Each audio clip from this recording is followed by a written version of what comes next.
ನಾವು ಶಾಲೆಯಲ್ಲಿದ್ದಾಗ ಓದಿದ್ದು ಏನಂತ ನಿಮಗೆ ನೆನಪಿದೆಯಾ? ರೇಡಿಯೋವನ್ನ ಕಂಡುಹಿಡಿದವರು ಯಾರೆಂದು ನಮ್ಮನ್ನ ಕೇಳಿದಾಗ ನಾವು ಹೇಳ್ತಾ ಇದ್ದಿದ್ದು ಮಾರ್ಕೋನಿ ಅಂತ. ಒಂದು ಪ್ರಶ್ನೆ, ಮಾರ್ಕೋನಿಗಿಂತ ಮೊದಲೇ ಭಾರತದಲ್ಲಿ ಒಬ್ಬ ವಿಜ್ಞಾನಿ ವೈರ್ಲೆಸ್ ಸಂದೇಶವನ್ನ ಯಶಸ್ವಿಯಾಗಿ ಕಳಿಸಿದ್ದರು.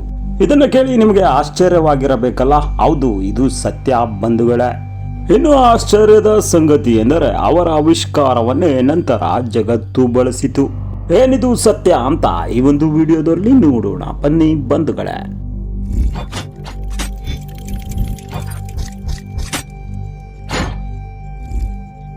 ಹೌದು ಬಂಧುಗಳೇ, ನಾವು ಚಿಕ್ಕವರಿದ್ದಾಗ ಪಠ್ಯ ಪುಸ್ತಕಗಳಲ್ಲಿ ಪ್ರಕಟವಾಗಿದ್ದು ಇದೇ ರೀತಿ. ರೇಡಿಯೋವನ್ನ ಕಂಡುಹಿಡಿದವರು ಮತ್ತೆ ಯಾರು ಅಲ್ಲ, ಜಿ ಮಾರ್ಕೋನಿ ಅಂತ. ಈಗೂ ಕೂಡ ನಾವೆಲ್ಲರೂ ಕೂಡ ಓದ್ತಾ ಇರೋದು ರೇಡಿಯೋ ಕಂಡುಹಿಡಿದವರು ಜಿ ಮಾರ್ಕೋನಿ ಅಂತಾನೆ. ಆದರೆ ಇವರಿಗಿಂತಲೂ ಮೊದಲೇ ಇದರ ಕುರಿತಾದ ಸಂಶೋಧನೆಯನ್ನು ಒಳಪಟ್ಟು ಯಶಸ್ವಿಯಾದ ಭಾರತದ ಅದ್ವಿತೀಯ ವಿಜ್ಞಾನಿಯೊಬ್ಬರಿದ್ದಾರೆ.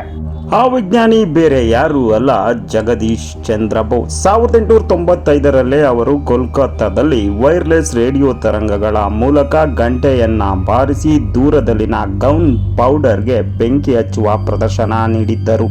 ಆಗ ಮಾರ್ಕೋನಿ ಇನ್ನು ತನ್ನ ಪ್ರಸಿದ್ಧ ರೇಡಿಯೋ ವ್ಯವಸ್ಥೆಯನ್ನ ಜಗತ್ತಿಗೆ ಪರಿಚಯಿಸಿರಲಿಲ್ಲ. ಹಾಗಾದರೆ ಇತಿಹಾಸದಲ್ಲಿ ಮಾರ್ಕೋನಿ ಹೆಸರು ಬರಲು ಕಾರಣವೇನು? ಹೌದು ಬಂಧುಗಳೇ, ಈ ಪ್ರಶ್ನೆ ನಿಮಗೆ ಕಾಡ್ತಾ ಇರುತ್ತೆ. ವಿಷಯ ಸಿಂಪಲ್ಲು. ಜಗದೀಶ್ ಚಂದ್ರ ಬೋಸ್ ತಮ್ಮ ಸಂಶೋಧನೆಗೆ ಪೇಟೆಂಟ್ ಪಡೆಯಲು ಆಸಕ್ತಿ ತೋರಲಿಲ್ಲ.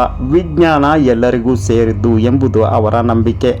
ಆದರೆ ಮಾರ್ಕೋನಿ ಅದೇ ತಂತ್ರಜ್ಞಾನವನ್ನು ಅಭಿವೃದ್ಧಿಪಡಿಸಿ ದೂರ ಸಂಪರ್ಕಕ್ಕೆ ಬಳಸಬಹುದಾದ ವೈರ್ಲೆಸ್ ಟೆಲಿಗ್ರಾಫ್ ವ್ಯವಸ್ಥೆಯನ್ನು ನಿರ್ಮಿಸಿ ಪೇಟೆಂಟ್ ಪಡೆದರು. ಇನ್ನೊಂದು ಕುತೂಹಲಕಾರಿ ವಿಷಯ ಏನೆಂದರೆ, ಮಾರ್ಕೋನಿ ಬಳಸಿದ ಕೆಲವು ರೇಡಿಯೋ ಸಿಗ್ನಲ್ ಡಿಟೆಕ್ಟ್ಗಳ ಸಂಶೋಧನೆಗೆ ಜಗದೀಶ್ ಚಂದ್ರ ಬೋಸ್ ಅವರ ಸಂಶೋಧನೆ ಪ್ರೇರಣೆಯಾಗಿತ್ತು ಎಂಬುದು ಹಲವು ವಿಜ್ಞಾನಿ ಸಂಶೋಧಕರ ಅಭಿಪ್ರಾಯಪಟ್ಟಿದ್ದಾರೆ. ಅಷ್ಟೇ ಅಲ್ಲ, ಸ್ವತಃ ಮಾರ್ಕೋನಿ ಮೊಮ್ಮಗ ಕೂಡ ಜಗದೀಶ್ ಚಂದ್ರ ಬೋಸ್ ಅವರ ಕೊಡುಗೆಯನ್ನು ಸಾರ್ವಜನಿಕವಾಗಿ ಒಪ್ಪಿಕೊಂಡಿದ್ದಾರೆ. ಹಾಗಾದರೆ ನೀವೇ ಹೇಳಿ, ನಿಜವಾದ ರೇಡಿಯೋವನ್ನು ಕಂಡುಹಿಡಿದವರು ಯಾರು? ಉತ್ತರ, ರೇಡಿಯೋ ಎನ್ನುವುದು ಒಬ್ಬ ವ್ಯಕ್ತಿಯ ಆವಿಷ್ಕಾರವಲ್ಲ. ಮಾರ್ಕೋನಿ ಅದನ್ನು ಜಗತ್ತಿಗೆ ತಲುಪಿಸಿದರು. ಆದರೆ ಅದರ ಅಡಿಪಾಯ ನಮ್ಮ ಮಹಾನ್ ವಿಜ್ಞಾನಿ ಜಗದೀಶ್ ಚಂದ್ರ ಬೋಸರದು.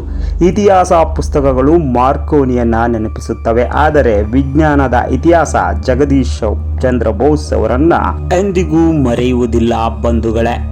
ಈ ಮಾಹಿತಿ ನಿಮಗೆ ಇಷ್ಟ ಆಗಿದ್ರೆ ವಿಡಿಯೋಗೊಂದು ಲೈಕ್ ಕೊಡಿ. ಇನ್ನಷ್ಟು ಕುತೂಹಲಕಾರಿ ವಿಜ್ಞಾನ ಮಾಹಿತಿಗಾಗಿ ನಮ್ಮನ್ನ ಫಾಲೋ ಮಾಡೋದನ್ನ ಮರಿಬೇಡಿ ಬಂಧುಗಳೇ.